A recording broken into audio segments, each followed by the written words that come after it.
দুটো ডিম 1 কাপ ময়দা দিয়ে তৈরি করে দেখাবো খুবই মজাদার ও বাচ্চাদের খুবই পছন্দের প্যানকেক।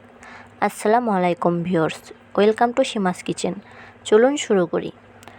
প্রথমে একটা পাতিলে দুধ গরম দেব। দুধটা যখন বলক উঠবে তখন আবার নামিয়ে নেব। একটা বাটিতে দুটো ডিম কিছুটা চিনি দিয়ে ভালোভাবে মিক্স করে নেব।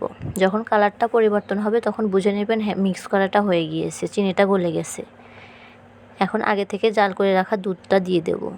দুধ দিয়ে কিছুক্ষণ আবার মিক্স করে নিয়ে আগে থাকা চেলে রাখা ময়দা, 1 চা চামচ বেকিং পাউডার, 2 টেবিল চামচ গুঁড়া দুধ, স্বাদ মতো লবণ ও অর্ধেক পরিমাণ লেবু দিয়ে আবার ব্যাটারটা কিছুক্ষণ ভালোভাবে মিক্স করে নেব।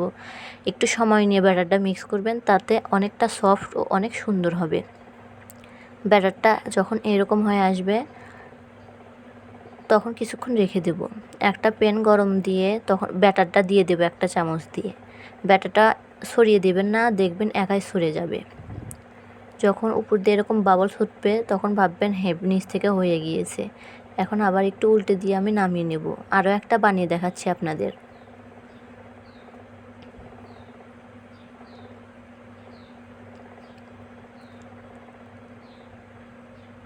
কতটা সফট এবং সুন্দর হয়েছে।